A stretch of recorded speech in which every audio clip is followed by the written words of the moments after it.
الحمد لله رب العالمين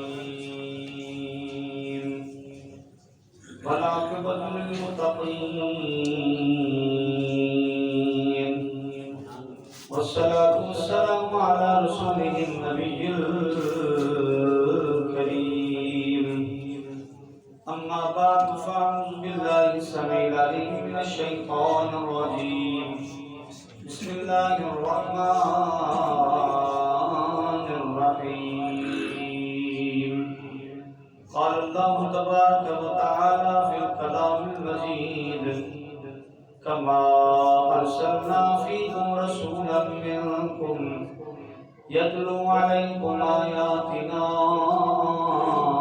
ويزكيكم صدق الله مولانا العظيم وبلغنا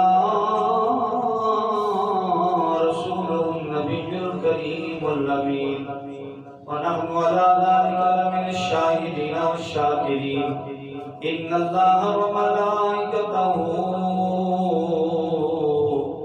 يصلون على النبي يا أيها الذين آمنوا صلوا عليه وسلموا تسليما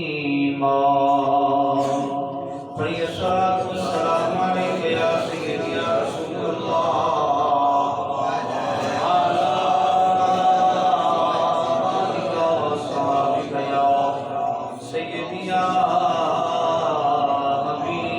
حبيب الله. حمد و صلات کے بعد حاضرین و سامعین محتشم، آج کا ہمارا عنوان روایت سے ہٹ کر ہے. عام روایت تو یہی ہے کہ 17 رمضان کے بعد جو بھی جمعہ آئے غزوہ بدر کا بیان ہوتا ہے، لیکن ہم نے چونکہ کل 17 رمضان غزوہ بدر فجر میں بیان کیا اور چند ضروری باتیں عرض کر دی. پچھلے جمعہ المبارک کو ہی جمعہ کے بعد ہمارے عزیز دوست کا حکم آیا کہ آپ یہ موضوع بھی رکھیں کہ نبی پاک صلی اللہ علیہ وسلم دلوں کو پاک کیسے کرتے، حضور تزکیہ کیسے فرماتے. نبی پاک صلی اللہ تعالی علیہ وسلم کی خدمت میں صحابہ کرام آتے، حضور نبی رحمت صلی اللہ علیہ وسلم ان کا تزکیہ کرتے، ان کو پاک کرتے، ان کو صاف کرتے، ظاہراً و باطناً، قلباً و روحاً. حضرت محترم، یہ موضوع بڑا ادب بھی ہے، طویل بھی ہے، لیکن اس پر صوفیاء کے اقوال بھی ہیں اور صوفیاء کے اپنے مشاہدات بھی ہیں. چونکہ تزکیہ یعنی نگاہ سے، توجہ سے، گفتگو کر کے، ہاتھ سینے پہ رکھ کر، سر پہ رکھ کر تزکیہ کر دینا، یہ نبی پاک کی سنت تو ہے، حضور علیہ السلام کا عمل تو ہے، لیکن اس عمل اور سنت کے وارث اولیاء اللہ بنے ہیں. وہ اپنی نگاہ سے اور توجہ سے مریدوں کا، سالکین کا تزکیہ کرتے اور ان کو پاک کرتے. قرآن پاک میں بارہا مرتبہ نبی کریم علیہ السلام کی صفات جب بیان کی گئیں اور منصب رسالت کو بیان کیا گیا تو بارہا مرتبہ یہ یزکیکم، یزکیہم، یہ لفظ استعمال ہوا. یعنی یہ منصب نبوت میں سے ایک منصب ہے، فرض ہے. حضور علیہ السلام ارکان رسالت میں سے ایک رکن ہے کہ امام الانبیاء صلی اللہ علیہ وسلم اپنی خدمت میں آنے والوں کا تزکیہ فرماتے ہیں. اب تزکیہ کیسے کرتے ہیں، تزکیہ کیسے ہوتا ہے، آنے والا پاک کیسے ہوتا ہے؟ پہلی بات تو یہ ہے کہ جب کوئی غیر مسلم، کافر، مشرک نبی پاک صلی اللہ علیہ وسلم کی بارگاہ میں آ گیا، صدقے دل سے کلمہ پڑھ لیا، اللہ تبارک و تعالیٰ نے اس کلمے کی برکت سے، اسلام کی برکت سے اس کے پچھلے سارے گناہوں کو معاف کر دیا اور اس کو مسلمان کا ٹائٹل عطا فرمایا۔ اچھا، مسلمان سے بڑھ کر جس غیر مسلم نے لمحہ پہلے وہ غیر مسلم ہے اور لمحہ بعد اس نے کلمہ پڑھا، لمحہ وہی ہے لیکن لمحہ بدلا، ابھی نبی کو دیکھ رہا ہے، کلمہ نہیں پڑھا، ابھی نبی کا کلمہ پڑھ کر دیکھا ہے تو صحابی بن گیا ہے، صحابی بن گیا ہے۔ اور صحابی کا رتبہ محض حضور کی زیارت سے ہی ممکن ہے، اور صحابی ہوتا ہی وہ ہے، صحابی کوئی عملوں سے، کوئی مجاہدے سے، کوئی جہاد کرنے سے، کوئی حافظ بننے سے، کوئی قاری بننے سے، کوئی عالم بننے سے بندہ صحابی نہیں بنتا، بلکہ صحابی عالم بھی ہوئے، حافظ بھی ہوئے، قاری بھی ہوئے، مجاہد بھی ہوئے، جہاد کرنے والے بھی ہوئے، لیکن ان کو شرف صحابیت حضور کی صحبت نے عطا فرمایا ہے۔ اور حضور کی صحبت، میں آپ کو یہ بتاؤں، پہلی بات، آج کا پہلا نقطہ، تزکیہ کیسے فرماتے ہیں؟ نبی پاک صلی اللہ علیہ وسلم کی صحبت بھی صحابہ کا تزکیہ کرتی ہے اور ان کے درجات کو بلند کرتی ہے۔ اس سے آگے امام الانبیاء صلی اللہ علیہ وسلم کبھی نگاہ کر کے، توجہ کر کے دلوں کو پاک کر دیتے ہیں، کبھی حضور صلی اللہ علیہ وسلم دعا فرماتے ہیں، بولیے ذرا سبحان اللہ، کبھی حضور صلی اللہ علیہ وسلم اپنی مبارک زبان سے دعا کرتے ہیں۔ اب دعا کی بھی تاثیر ہے، نگاہ کی بھی تاثیر ہے، حضور کی صحبت کی بھی تاثیر ہے، حضور کے بولنے کی بھی تاثیر ہے، نبی پاک صلی اللہ علیہ وسلم کے مس کرنے کی بھی تاثیر ہے، حضور علیہ السلام کے دیکھنے کی بھی تاثیر ہے، حضور کی مجلس میں بیٹھنے کی بھی تاثیر ہے۔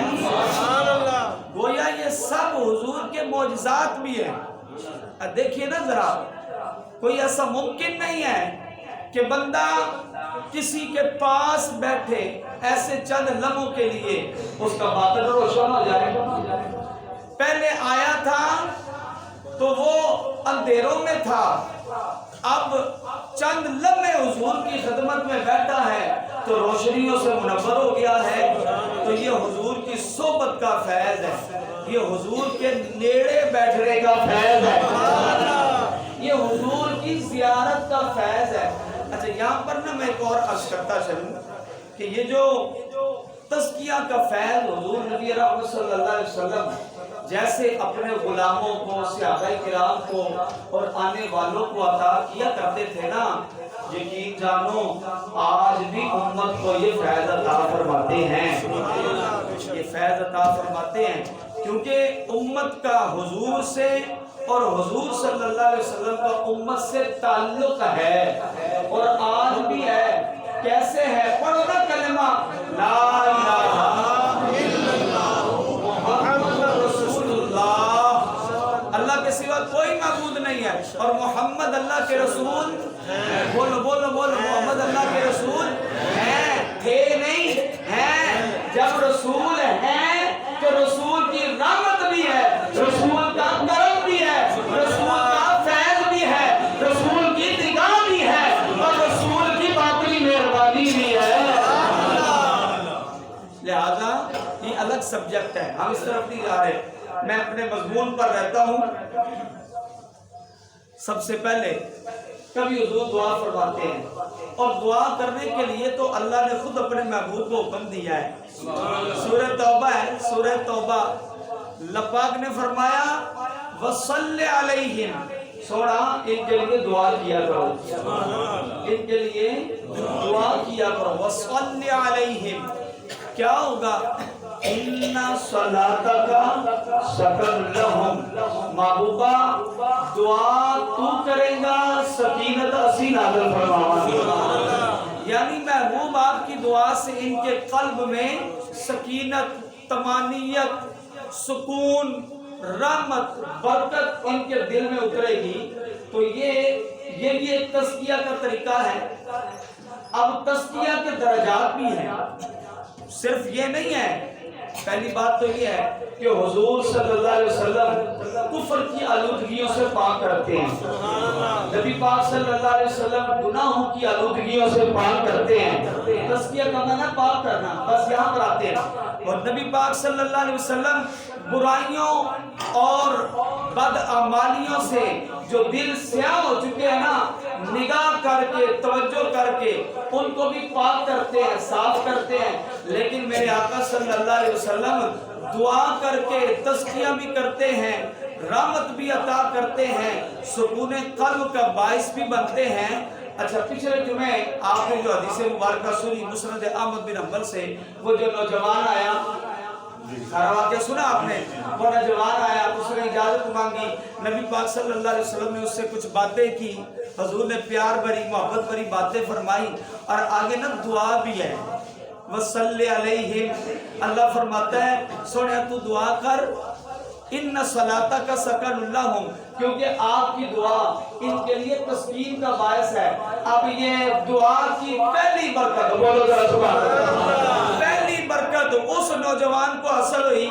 اللہ کے پیارے حبیب صلی اللہ علیہ وسلم نے دعا فرمائی ہے۔ ویس بھائی سنیے دعا ذرا، اللہ کے محبوب نے دعا کی، اللہم اغفر ذنبہ وطہر قلبہ وحسن فرجہ،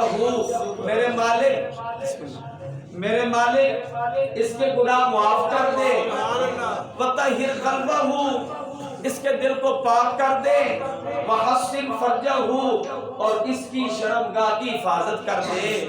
اب میرے آقا کی دعا ہے، میرے آقا کی دعا کا عالم کیا ہے؟ ادھر زبان سے دعا نکلتی ہے، رب پہلے قبول کر لیتا ہے۔ یہ دعا قبول ہو گئی، وہ کچھ ہے محبوب میں ہی رہا، لہذا حضور کبھی دعا کر کے، کبھی توجہ کر کے، کبھی نگاہ کر کے، میں آگے آپ کو بتاؤں، سبحان اللہ کون ہے؟ علامہ یوسف ربانی رحمۃ اللہ علیہ وہ لکھتے ہیں کہ نبی پاک صلی اللہ علیہ وسلم کے منہ مبارک کا لقمہ، حضور کے منہ میں گیا ہوا لقمہ ایک بد زبان عورت کو ملا، یعنی وہ مشہور تھی، بد زبانی کرتی تھی۔ ایک دن سرے راہ سیدھی آئی حضور کی بارگاہ میں، سرکار دو عالم صلی اللہ علیہ وسلم تو تشریف فرمائے اور حضور کھانا تناول فرما رہے ہیں، سرید تناول فرما رہے ہیں، شوربے میں روٹیاں بھگو کر وہ تناول فرما رہے ہیں، تو وہ عورت آ گئی سیدھی حضور کی بارگاہ میں۔ اب صحابہ پریشان ہیں کہ یار یہ تو بڑی بد زبان عورت ہے، یہ تو بد زبانی کرتی ہے، یہ سیدھا حضور کی بارگاہ میں آ گئی ہے، پتہ نہیں کیا کرے، پتہ نہیں کیا بولے۔ تو آ کے کہتی ہے کہ اکیلے اکیلے کھاتے ہو، ہم کو نہیں کھلاتے۔ میرے آقا صلی اللہ علیہ وسلم نے نا لقمہ توڑا اور اس کو دیا، شوربے میں سے وہ لقمہ نکال کے اس کو دیا۔ وہ کہتی نہیں، جیڑا منہ چھے نا او منو کھوا۔ سوال دیکھو اس نے کیسا کیا، جیڑا منہ میں ہے نا او کھوا مینو، جو کھا رہے ہو وہ نکال، میں چکھو نبوت کا اگال۔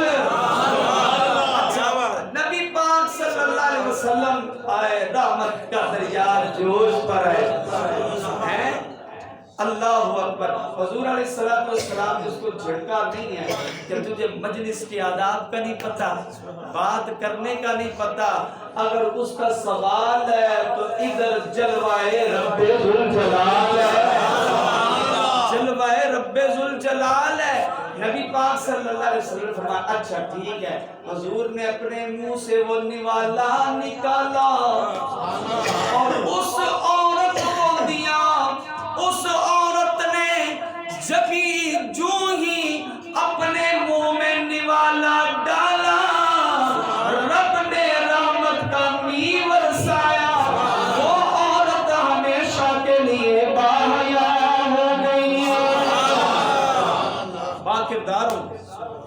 اس کی زبان بند ہو گئی، پھر اس سے زیادہ پردہ دار کوئی نہیں ہوا، پھر اس سے زیادہ خاموشی اختیار کرنے والا۔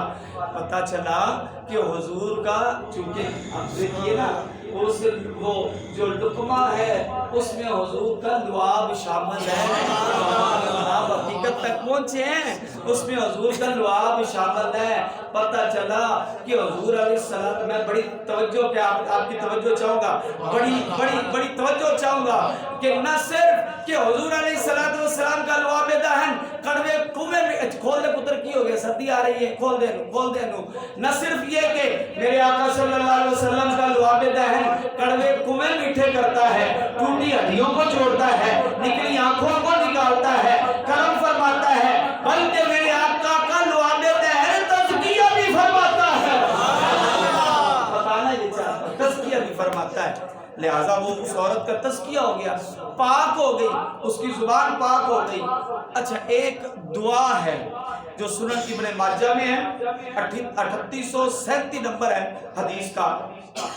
حضرت ابو ہریرہ رضی اللہ تعالیٰ عنہ، اور چونکہ حضور علیہ السلام امت کو تعلیم کرتے ہیں، امت کی ہدایت فرماتے ہیں، یہ امت کے لیے تلقین بھی ہے، ہدایت بھی ہے۔ ابو ہریرہ رضی اللہ تعالیٰ عنہ روایت کرتے ہیں کہ امام الانبیاء صلی اللہ علیہ وسلم یہ دعا اکثر کیا کرتے تھے، اللہم انی اعوذ بک من الاربع، اے اللہ میں تجھ سے 4 چیزوں سے پناہ مانگتا ہوں۔ پہلی، من علم لا ينفع، پہلا وہ علم جو نفع کے بغیر ہے، وَمِن قَلْبٍ لَا يَخْشَعُ، وہ قلب، اس قلب سے پناہ جس میں تیری خشیت نہیں ہے، تیرا خوف نہیں ہے، وَمِن نَفْسٍ لَا تَشْبَعُ، اور وہ نفس جو سیر نہیں ہوتا، وَمِن دُعَائٍ لَا يَسْمَعُ، اور ایسی دعا جو قبول نہ ہو۔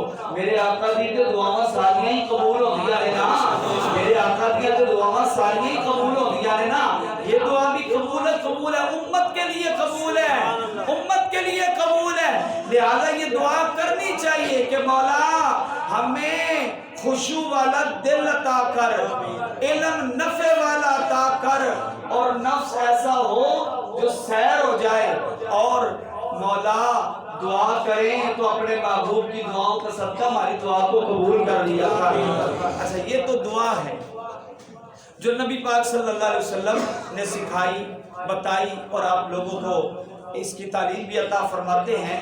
امام الانبیاء صلی اللہ علیہ وسلم کا کلام، سبحان اللہ، حضور کا کلام بھی تزکیہ کرتا ہے، حضور کا کلام بھی پاک کرتا ہے۔ حضور علیہ السلام کا کلام یعنی حضور کا بولنا وہ بھی پاک کرتا ہے، حضور کی دعا بھی پاک کرتی ہے، حضور کی دعا بھی پاک کرتی ہے۔ مشکوہ شریف سے حدیث پاک سنا رہا ہوں، حضرت ابو ہریرہ رضی اللہ تعالیٰ عنہ، یہ وہی میں کیا بات کروں یار، حضور علیہ السلام کی دعا کام کرتی ہے، تزکیہ کرتی ہے، نبی پاک صلی اللہ علیہ وسلم کا بولنا کردار کو بلند کر دیتا ہے، رحمت عطا کرتا ہے۔ مضمون مشکل ضرور ہے لیکن تانوں سمجھ آ جائے گی انشاءاللہ، ایمان تازہ ہو جائے گا، حضور کی محبت پیدا ہو جائے گی۔ پھر نا یہ سننے کے بعد اگر دل میں خیال پیدا ہو جائے کہ اکیلے بیٹھ کے گنبد خضرا کی طرف توجہ کرو اور عرض کرو سونا میرے دل پہ بھی مہربانی کر دے، تو پھر تو مزہ آ جائے گا، پھر تو حضور توجہ مہربانی فرمائیں گے۔ حاضرین محترم، حضرت ابو ہریرہ رضی اللہ تعالیٰ عنہ نے پہلے ہی کلمہ پڑھ لیا، حضور کی بارگاہ میں رہتے ہیں، حدیثیں لکھتے رہتے ہیں، لیکن بھول جاتے ہیں، ہائے ہائے میرے نبی کی دعا کی کام کر دی ہے، میرے نبی کا اشارہ بھی کام کرتا ہے۔ ہاں جی، یا رسول اللہ، یہ آپ سن چکے ہیں لیکن میں صرف اشارہ کر رہا ہوں۔ آقا جی میں جو سنتا ہوں بھول جاتا ہوں، کوئی کرم فرمائیے نا۔ حضور علیہ السلام نے نہیں فرمایا جا ابو ہریرہ بادام کھا، جا کسی حکیم کول جا، مینوں کی کرنا، میرے کام نے، میرے کام تے نہیں ہے نا۔ کریم آقا نے فرمایا جھولی پھیلا لے، حضرت سیدنا ابو ہریرہ رضی اللہ تعالیٰ عنہ جھولی پھیلا کے حضور کے سامنے بیٹھ جاتے ہیں۔ میرے آقا امام الانبیاء صلی اللہ تعالیٰ علیہ وسلم نے ایسے اپنے دست مبارک کو ایسے اٹھایا اور ابو ہریرہ کی جھولی میں ڈال دیا۔ اس دست مبارک میں نہ کوئی دوائی ہے، نہ کوئی خوراک ہے، نہ کوئی اور چیز ہے، خالی دست مبارک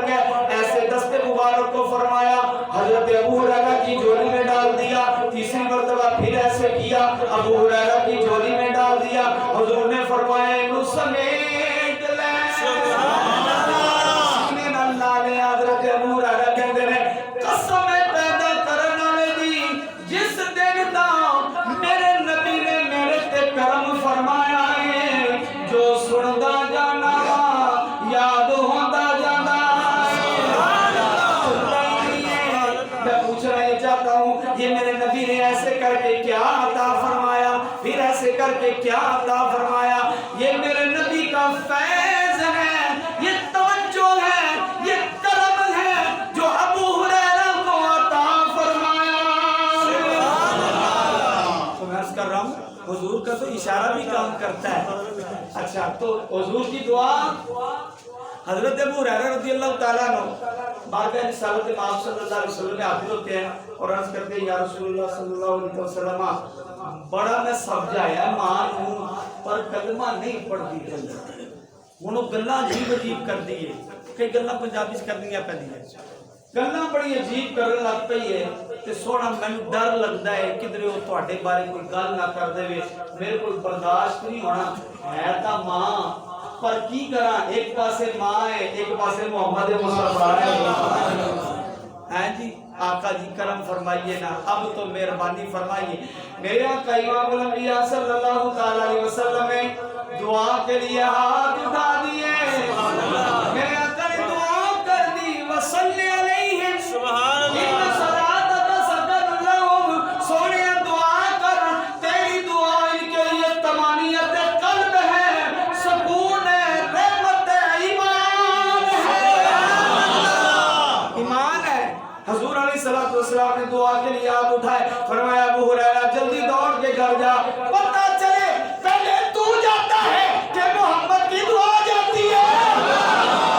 محمد کی دعا صلی اللہ علیہ وسلم, محمد کی دعا پہنچتی ہے.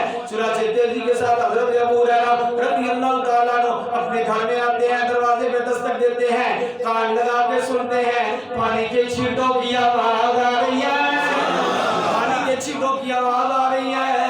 تھوڑی دیر کے بعد ماں نے دروازہ کھولا, ماں نے دروازہ کھولا, مسکرا کے ابو ہریرہ سے کہنے لگی اے ابو ہریرہ میں نے بھی تیرے نبی کا کلمہ پڑھ لیا ہے, مسلم کر لیا ہے, لے چل بارگاہ مصطفیٰ میں. حضور کی دعا بھی کام کرتی ہے.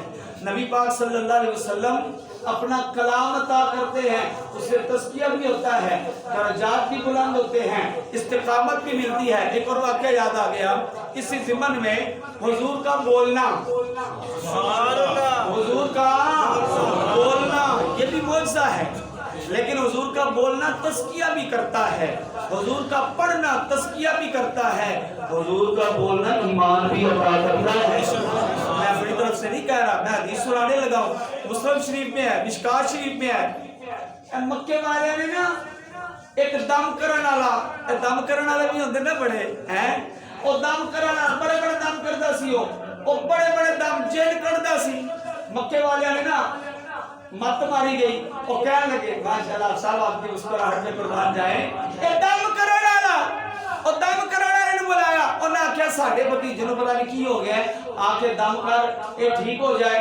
چنانچہ انہیں کہا گل نہیں کوئی نہیں, آپا بڑے وڈے دم کیتے ہیں, ساڈی دم دی تھم بھی بڑی, تھم سی تے مکے والے نے بلایا نا, ہیں تھم سی تے مکے والے نے بلایا. حاضرین محترم اس کا نام سماعت ہے. کیا نام ہے؟ سماعت ہے. بارگاہ رسالت مآب صلی اللہ علیہ وسلم میں آیا, دم کرنے کے لیے آیا, علاج کرنے کے لیے آیا, آپ کی چہرے پہ مسکراہٹ کوئی نہیں آئی, دم کرنے کے لیے آیا, علاج کرنے کے لیے آیا. آ کر حضور کے سامنے بیٹھا, میرے نبی نے آنکھیں اٹھائی, ایک لمحے کے لیے دیکھا, پوچھا کیسے آئے ہو؟ کہنے لگے میں دم کرن آیا, میں علاج کرن آیا, میں ٹھیک کرن آیا. میرے نبی نے پڑھنا شروع کر دیا, الحمدللہ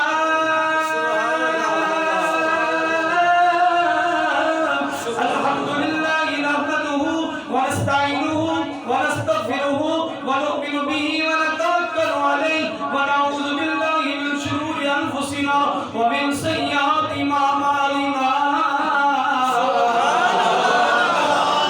دم خود ہے, کہنے لگا دم کرنا, کہنا سونے ایک نے پھر پڑھا الحمدللہ نحمدہ و نستعینہ و نستغفرہ و نؤمن بہ و نتوکل علیہ. حضور خاموش ہو گئے, رو کے کہنے لگا سونیا پھر پڑھیے نا. حضور نے جب تیسری مرتبہ پڑھا قدموں میں گرا, کلمہ پڑھ کے مسلمان ہو گیا. آیا دم کرنے ہیں, خود شکار ہو گیا ہے, خود شکار ہو گیا. حاضرین محترم, امام الانبیاء صلی اللہ علیہ وسلم کبھی اپنا کلام سے نوازتے ہیں, جی کلام سے نوازتے ہیں, نگاہ سے کرم فرماتے ہیں. ایک اور میں گل کرنے لگے, جو توجہ فرمایا, میں اگلی حدیث اور پڑھ لیجئے. سبحان اللہ. کبھی حضور صلی اللہ علیہ وسلم, شادی تھوڑا جگہ ہو, تھوڑا جگہ ہو, تھوڑا جگہ ہو, نبی پاک کبھی حضور پھکی دے کے کرم فرما لیتے ہیں, دستے مبارک سے کرم فرما لیتے ہیں. میں سناتا ہوں, حدیث سناتا ہوں اللہ کے فضل و کرم سے. لیکن میں ایک اور آپ کو سناؤں. حضور کی نا مجلس کی ایک برکت تھی, ایک برکت. وہ برکت ایسی ہے کہ دو صحابہ دیر تک حضور کی بارگاہ میں بیٹھے رہے, اور جب رات جانے لگے, رات گہری ہو گئی, رات گہری ہو گئی, کوئی روشنی کا انتظام نہیں ہے, کوئی دیا نہیں ہے, تو پریشان ہوئے. کہنے لگے یا رسول اللہ رات دور دائے, اندھیرا بڑا ہے, کریے کی. امام الانبیاء صلی اللہ علیہ وسلم نے فرمایا وہ چھڑی پڑی ہے اٹھا کے لاؤ. حضور نے چھڑی کو پکڑا, اپنے دستے مبارک میں لیا, پھر اس کو دے دیا, فرمایا جاؤ یہ مسجد سے باہر آتے ہیں, بارگاہ مصطفیٰ میں پڑی رہنے والی بے جان لکڑی حضور کے ہاتھ مصوبے ہیں, باہر نکلے ہیں, اندھیرے میں گئے ہیں, وہ بجلی کی طرح چمکنے لگ گئے ہیں. وہ بجلی کی طرح چمکنے لگ گئی ہے. کمال ہو گیا. وہ ایسے لے کے جاتے پہ جی لال ٹائم بتا رہے ہیں, وہ چھڑی پل رہی ہے. وہ چھڑی کا کیا کمال ہے, اس کا کمال نہیں ہے, دستے مصطفیٰ کا کمال ہے. حضور کے دستے, حضور اوے حضور چھڑیاں کو روشن کر دے میرے, تے پھر اسی انسان گیا, پھر انسان سن. آدمی محترم, اچھا اب مزے کی بات یہ ہے کہ یہ دونوں جا رہے ہیں, آگے راستہ الگ الگ, ایک کا گھر ادھر, ایک کا گھر ادھر, اس نے ادھر جانا ہے, اس نے ادھر جانا ہے. وہ کہنے لگے ان کی کریے سوٹی ایک کے, لالٹین ایک کے, بلدی ایک پہیے, رات دو نے. انہیں کہ یار پریشان کیوں ہونا ہے, وہ تو پھڑنا دوسری لکڑی, دوسری لکڑی پکڑی نا, دوسری لکڑی پکڑی. اس لکڑی کو, جس لکڑی کو میرے نبی نے ہاتھ لگایا, وہ لکڑی دوسری لکڑی کو لگائی, وہ لکڑی بھی بلنے لگ گئی.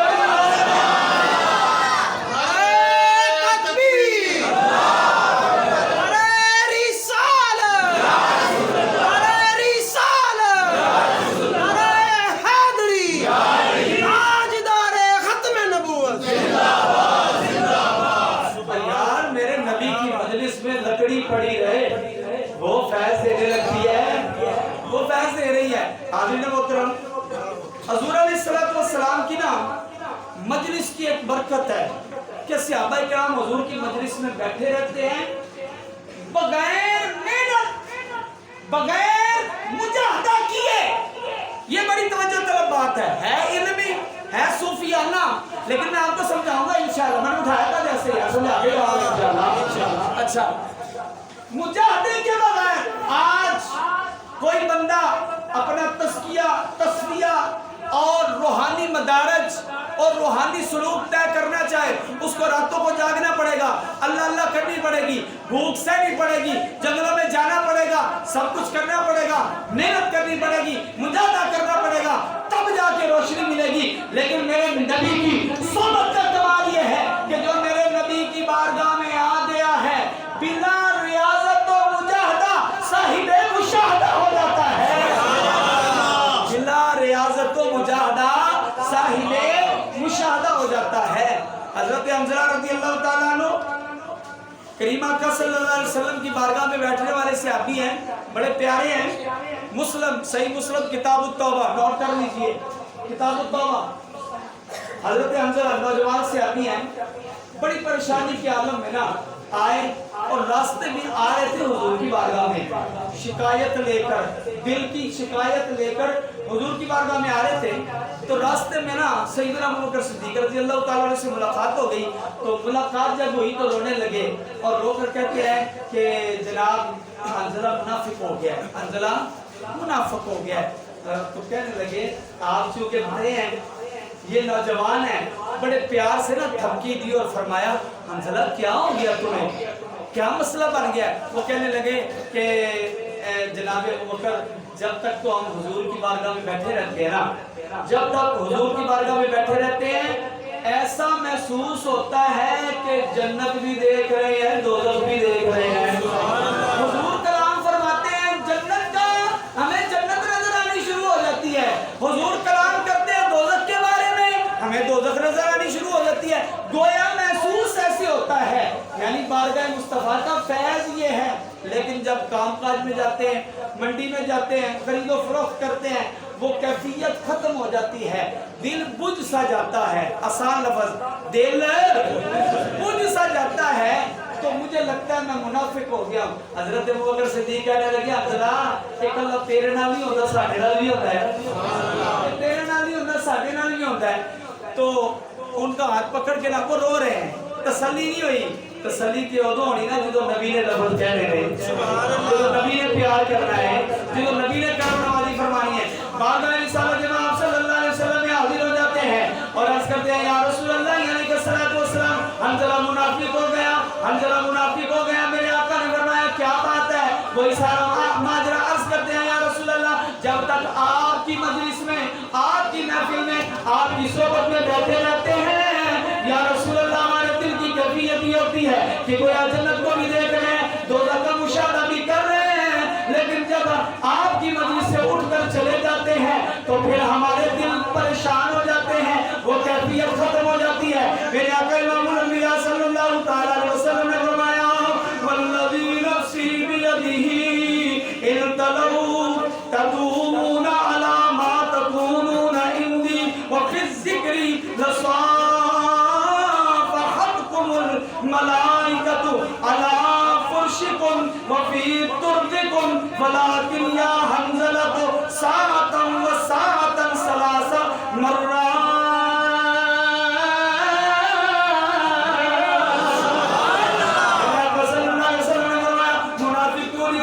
یہ تو ایک ساتھ ہے، وہ دوسری ساتھ ہے، لیکن وہ اگر وہ حال جو میری مجلس میں برقرار رہتا ہے اگر باہر جا کے بھی برقرار رہے تو تم دیکھو گے تمہارے ملنے کو، تم سے سلام کرنے کو گلیوں میں فرشتوں کی قطاریں لگی رہیں گی۔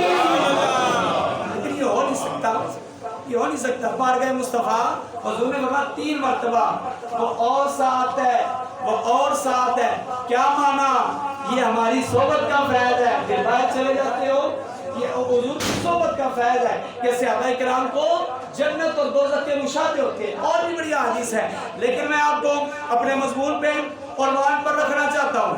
حضور کی توجہ تزکیہ بھی کرتی ہے، علاج بھی فرماتی ہے، حضور کی نگاہ سے درجات بھی بلند ہوتے ہیں، صحابہ کرام مستقیم بھی ہو جاتے ہیں، دین پر شریعت پر استقامت مل جاتی ہے۔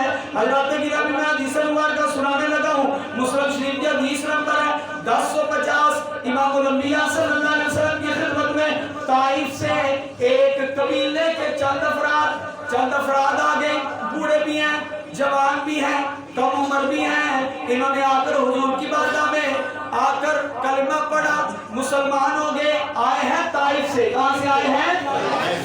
طائف سے آئے ہیں۔ ان میں سب سے چھوٹا رکن یعنی ساریاں تو چھوٹا بندہ جڑا ہے ان کا نام ہے حضرت عثمان بن ابی العاص الثقفی۔ یہ قبیلہ بنو ثقیف کے لوگ ہیں اور بارگاہ رسالت امام صلی اللہ علیہ وسلم میں حاضر ہو گئے ہیں، کلمہ پڑھ لیا ہے، حضور کی غلامی میں آ گئے ہیں۔ حضرت عثمان جو کم سن ہے، سارے رکن سے چھوٹے ہیں، نوجوان ہیں، کم عمر ہیں، یہ بھی حضور کی بارگاہ میں آ گئے ہیں۔ پر میرے نبی کی نگاہ کا کمال یہ ہے کلمہ بھی پڑھ لیا ہے، کلمہ پڑھ کر حضور نے ان کو قرآن پڑھانا شروع کر دیا۔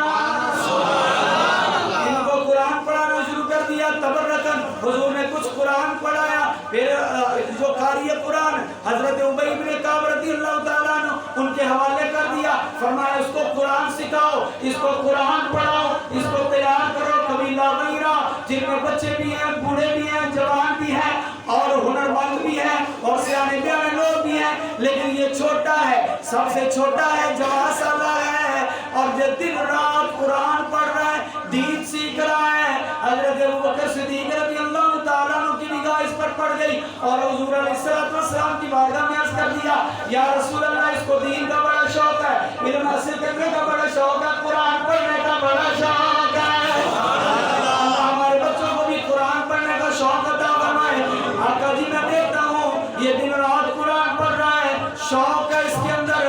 میرے نبی پاک صلی اللہ تعالیٰ علیہ وسلم نے اپنی نگاہ نبوت سے بھی دیکھ لیا کہ یہ بچہ بڑا باصلاحیت ہے، بڑا با کردار بنے گا، بڑا رحمتوں والا بنے گا، اس پر رب کا بڑا فضل ہے۔ جب یہ قبیلہ بنو ثقیف واپس جانے لگا، اب ان کے بزرگوں نے کہا سونے سانو امام بھی عطا فرماؤ،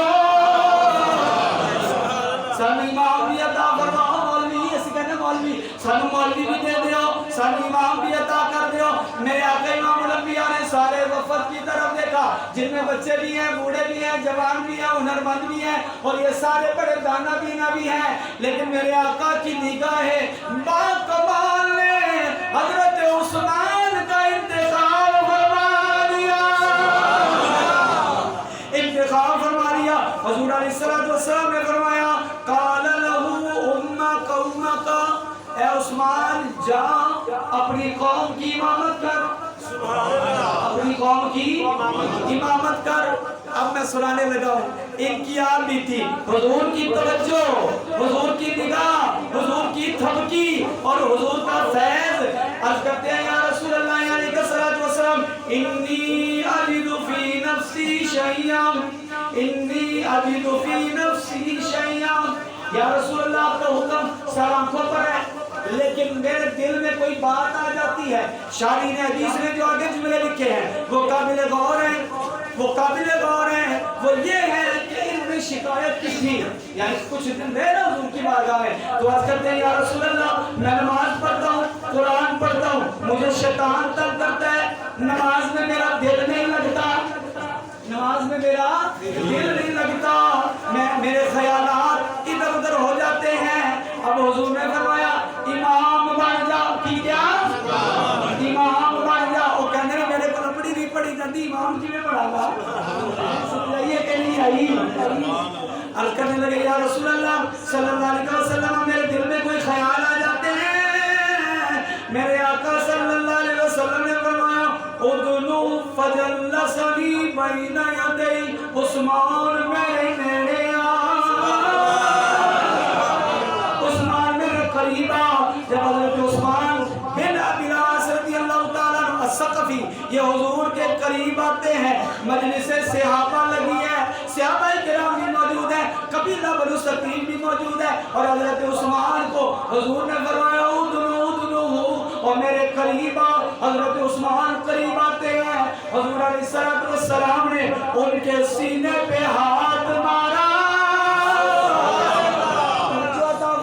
ان کے سینے پہ ہاتھ مارا، ایک فرمایا ادھر منہ کر لیں، انہوں نے ادھر منہ کیا، ان کی کمر پہ دونوں کندھوں کے درمیان حضور نے ہاتھ مارا، تھپکی دی، یعنی سینے پہ بھی ہاتھ مارا، پشت میں بھی ہاتھ مارا، دست مبارک پھیر دیا، رب نے کرم فرما دیا، حضور نے توجہ عطا کر دیا، حضور نے توجہ عطا کر دیا، حضور نے فیض عطا کر دیا، فرمایا جا اپنی قوم کا امام بن جا۔